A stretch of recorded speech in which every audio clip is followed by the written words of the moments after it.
Hi, I'd just like to say welcome back to all my YouTube subscribers. This is going to be part 2 of the Angel of Death, Josef Mengele. So I'll pick up where I left off. So he's now working with von Verschuer at this new job.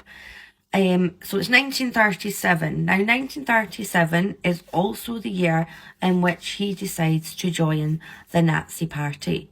So he joins the Nazi Party and his number is 5,574,974. So that's a lot of Nazis, really. And that only would increase like through the years. Like this would just get higher and higher, obviously. Do you know what I mean? Now, Mengele and von Verschuer, they are working with the court. They're auditing court reports now. And they're doing this because they need to determine whether somebody has broken the Nuremberg laws. Now, the Nuremberg laws were actually basically a set of oppressive measures used to disenfranchise the Jewish population, basically. And the way in which they would determine whether somebody had Jewish blood or not, they would carry out physical examinations. So, for instance, measuring his or her nose. So, as you can see, these examinations really are not based on anything scientific at all. And obviously now, Mengele is completely, not doing anything to do with science. Not like he was doing back in Munich. Now, this is just completely a farce already. It's now 1938 and Mengele has now received his full medical degree. So Mr. von Verschuer actually promotes him to his assistant physician. So, and it's at this time that they start talking about how certain races could be improved. And this really only confirms that Mengele at this time is in full agreement with Nazi ideology. It's now 1938 and an ardent Nazi, Mengele decides what a better time than now to apply for the SS, the Schutzstaffel. The Schutzstaffel are basically the armed paramilitary wing of the Nazi regime. They're an elite subgroup and, you have to be, it's like the in crowd, like in this day and age, they were the in crowd. These were Hitler's bodyguard secret police. And in order to become a member of the SS, you'd have to go through some rigorous testing. Now, they would go back like 6 generations just to make sure that you had no Jewish ancestry, Jewish blood in your family. So they would go back like right to the 1700s. So Mengele applies to become a part of this SS, and this is headed by Mr. Heinrich Himmler here. Now, he is a whole nother story. He was just pure evil. Not saying that they all weren't, but this guy is something else. So, anyway, Mengele's application to the SS is, of course, accepted. And that's him. He's now a member of this elite group. World War II breaks out in 1939. So by 1940, Mengele's actually drafted into the army and he volunteers his medical services to the Waffen SS. And during this time, he functioned as a medical expert for the Race and Immigration Main Office in the summer of 1940. This was located at the Central Immigration Office, northeast in Posen, and today that's known as Poznan. And what he was doing there was evaluating candidates for Germanisation. It's now 1941, and this is where Mengele is now posted out to the Ukraine. And it's whilst he's in the Ukraine that he's awarded with the Iron Cross Second Class. Now, the Iron Cross was awarded to people for their bravery and for other military contributions on the battlefield. It's now 1942, and Mengele joins the 5th SS Panzer Division Viking, where he serves as a battalion medical officer. And during this time, he actually rescues two German soldiers from a burning tank. And for his bravery, he is actually decorated with the Iron Cross First Class, which is obviously a higher award than his second class medal. By mid 1942, he was declared unfit for any further active service due to being seriously wounded whilst he was in action.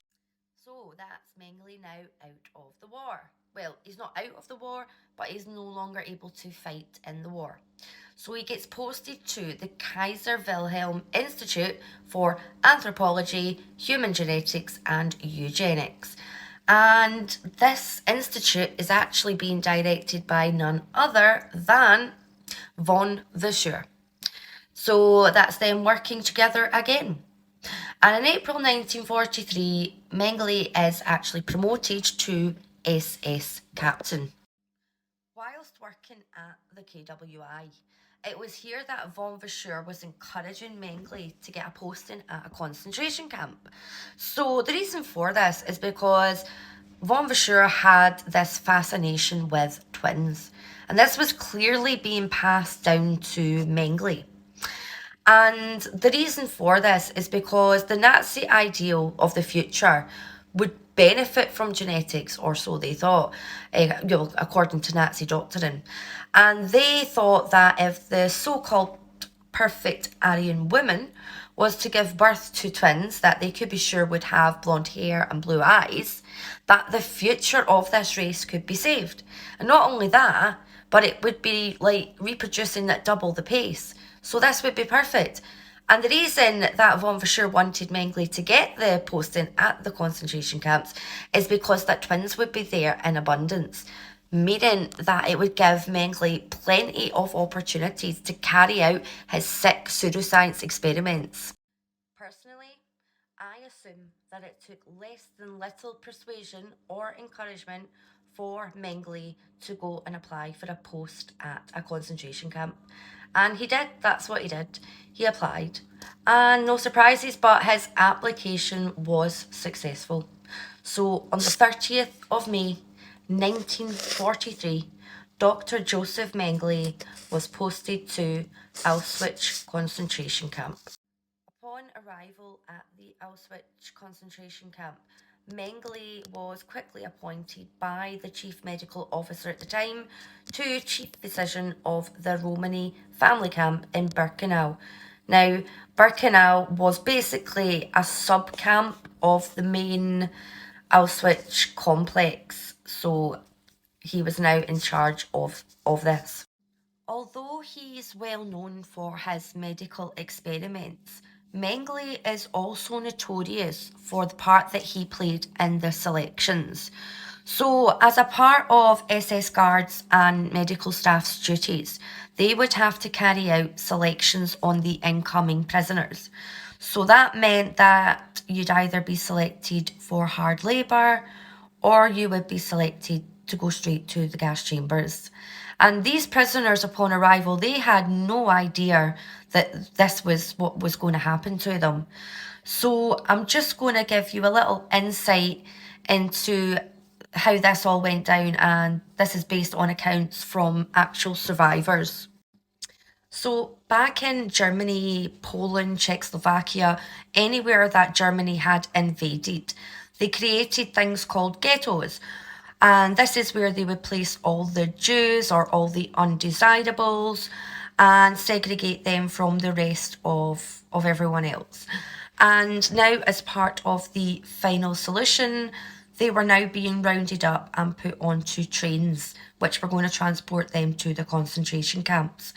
So they would put these people on these trains. Now, not trains like you may think. They were put onto cattle cars. So cattle cars being like big wooden boxes that were used to transport cattle or livestock.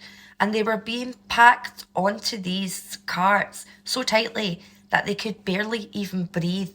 And these journeys would sometimes take up to 3 days. And these humans were left without water, food, or even toilets. So can you just imagine the conditions that these poor people were travelling in? And not only that, but they had no idea what they were about to arrive at. They had no idea whatsoever, and that just breaks my heart. You know, they really thought they were just being evacuated somewhere else where they could live. And really, that we know that that was not the case. An account from a girl who was just 5 years old at the time, called Vera Kriegel. She remembers being transported in these cattle cars, saying that they were so tightly packed that even the dead were still standing. She recalls the sheer terror of arriving at the camp and treading on dead people like steps as she left the train. It's horrific. Another survivor named Sam Pivnik. He was just 14 at the time when he recalls his arrival in the railway terminus in August of 1943. He says there was noise everywhere, orders shouted through loudspeakers, SS guards pushing, shoving, and prodding with guns, big dogs on chains growling and barking. He says that one of his neighbours from his ghetto began to ask questions, and from nowhere a man wearing striped trousers brought out a thick club and hit him around the head, telling him to shut up, calling him a filthy Jew. Now, that same man that had clubbed his neighbour from the ghetto actually came and whispered into Sam's ear, "Tell them you're 18." And not knowing it at the time, but that advice actually saved Sam's life. And Sam hadn't realised it at the time, but the fact of the matter was Jewish children, women, and the elderly were absolutely no use to the Nazis. He recalls being formed into two columns. He says, "My column was full of families, the old, the young, children with tears running down their faces, and the other column was all men." He suddenly heard a voice. It was his mother's voice saying, "Save yourself." She pushed him hard into the other line, and that would be the last time that Sam would ever see his family again. So one of the duties that Sam was forced to partake in was basically he had to usher the new arrivals from the cattle trucks. He adds now here that Mengele would stand immaculately dressed, his boots shiny. He wouldn't speak, he'd just flick the doeskin gloves he carried in his hands. To the right meant life, and to the left meant death. Crying toddlers clinging to their mothers, Orthodox elders thinking they could try to make some sense of it by asking questions. They all died this way. God, just looking at the pictures, it really brings it really brings it home to you what happened. So as you can hear from all these first-hand accounts of how frightening it was travelling there in the cattle cars, arriving at this camp, all this shouting and orders being barked at you, being split up into two columns, and not knowing that that would be the last time that you would see your family. And you know, standing there as a mother with your children and not being able to protect them. I'm sorry, but this is hard. This is hard. So when the SS guards were assigned to carry out the selections as part of their daily duty, most of them would have to turn up either drunk or on drugs, because they didn't like it. They didn't want to do it, but I guess they had no choice, and doing the drink and the drugs was a coping mechanism in order to do what they were doing. However, saying that, Mengele did not turn up drunk nor on drugs. He would turn up completely sober. He would turn up immaculately dressed, his boots polished, hair sleeked back, and he would often be seen whistling, singing, in this jovial mood overall, all while flicking his doeskin glove left, right, life, death. And not only that, but he'd turn up even when he was not assigned to that task that day. He would turn up on his days off. This guy really was something else. I can't even describe him as a monster because that word does not justify this man enough. And Mengele was also one of the SS doctors that was responsible for supervising the administration of Zyklon B. And that was actually the cyanide based pesticide that was used for the mass killings in the Birkenau gas chambers. And he served in this capacity at the gas chambers located in crematoria 4 and 5. And whilst Mengele was carrying out these selections, he would be walking down the lines looking specifically for twins, dwarves, giants, or anyone else with a unique hereditary trait like a club foot or heterochromia, which is basically when each eye is a different colour, so like one blue, one green, or what have you. So he'd be walking down the line looking for those specific type of people to conduct his experiments upon. Not long after Mengele began working at the concentration camp, in his Romani camp, there was an outbreak of a disease called noma, which is a gangrenous disease of the mouth and face. And what he wanted to do was start a study to determine how it was caused and how he could cure it. In order to do so, he enlisted the help of a Jewish inmate named Berthold Epstein, and he was actually a paediatrician and did work at the University of Prague previously. What he did was separated everyone into different barracks, then he decided to kill children with it in order to preserve their head, their organs, to be sent off to the SS Medical Academy in Graz. Ugh. Honestly, and then, when another epidemic broke out, this time it being typhus, it actually affected the women's camp. So what Mengele did was he cleared one block of 600 Jewish women and sent them to the gas chambers. Just like that, 600 women to the gas chambers. And then the building was cleaned and disinfected. And as if nothing happened, occupants of a neighbouring block were bathed, deloused, and given new clothing, and then they were moved into this now clean block. And this process was repeated until all of the barracks were disinfected. And similar procedures were used for later epidemics of scarlet fever and other diseases. So infected prisoners would all just be sent to the gas chambers as if it was nothing. And then, for these actions, Mengele was awarded the War Merit Cross, second class, with swords. And then he got a promotion in 1944 to first physician of the Birkenau sub-camp.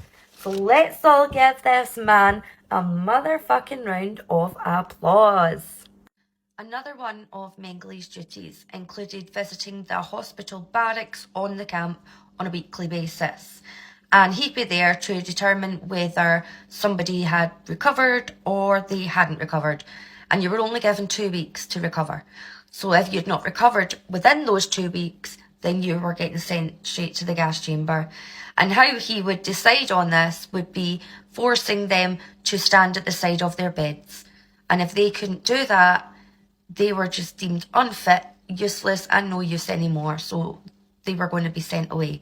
Now that must have been really, really frightening to know that you were like so ill or just so starved and know that you're not going to be able to stand beside your bed.